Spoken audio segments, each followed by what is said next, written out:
ఆటోనగర్ కాలనీలోని మస్జిదే కౌన్సర్ లో శుక్రవారం సాయంత్రం నిర్వహించిన ఇఫ్తార్ విందులో ఎంపీ కేశినేని శివనాథ్ పాల్గొన్నారు.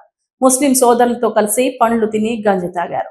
టీడీపీ రాష్ట్ర మైనార్టీ సెల్ ప్రధాన కార్యదర్శి ఫతావుల్లా ఆధ్వర్యంలో మసీదు కమిటీ పెద్దలు ముస్లిం మత సంప్రదాయ పద్ధతుల్లో ఎంపీ కేశినేని శివనాథ్ ను సత్కరించారు. ఈ సందర్భంగా ఎంపీ కేశినేని శివనాథ్ ను మసీద్ కమిటీ నాయకులు మసీద్ నిర్మాణ విషయంలో గత ప్రభుత్వం వల్ల ఎదుర్కొంటున్న సమస్యలు వివరించారు.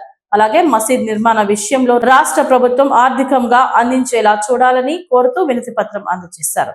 గత ప్రభుత్వం రోడ్డు వెడల్పు చేయాలని, అందుకు అడ్డుగా ఉన్న మసీదును పక్కకు జరిపి నిర్మించుకోవాల్సిందిగా కోరటం జరిగిందని, అందుకు మసీద్ కమిటీ సమ్మతించి ప్రభుత్వం చూపించిన స్థలంలో మసీద్ నిర్మాణం చేపట్టినట్లు తెలిపారు.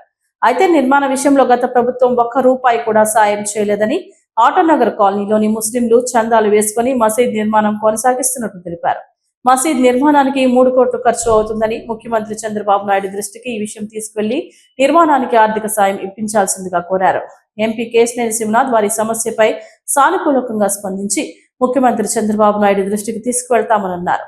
అనంతరం ఎంపీ కేశినేని శివనాథ్ మాట్లాడుతూ ముస్లిం సమాజం పారిశ్రామికంగా అభివృద్ధి చెందడానికి ముఖ్యమంత్రి చంద్రబాబు నాయుడు అందిస్తున్న పథకాలు వినియోగించుకుని ముస్లిం యువత ఎంటర్ప్రెన్యూర్స్ గా ముందడుగు వేయాలన్నారు. ఇందుకోసం స్వయం ఉపాధి రంగంలో స్కిల్ డెవలప్మెంట్ సెంటర్స్ లో శిక్షణ ఇప్పిస్తానని తెలిపారు. ముస్లింస్ అందరికీ రంజాన్ మాస శుభాకాంక్షలు తెలిపారు. ఈ కార్యక్రమంలో మసీద్ కమిటీ అధ్యక్షులు షాబాజ్, సెక్రటరీ అబ్దుల్ కలాం, కోశాధికారి Habibullah Khan, Khalid, Vijayawada urban minority cell మాజీ అధ్యక్షుడు ఎండి ఇర్ఫాన్లతో పాటు తదితరులు పాల్గొన్నారు.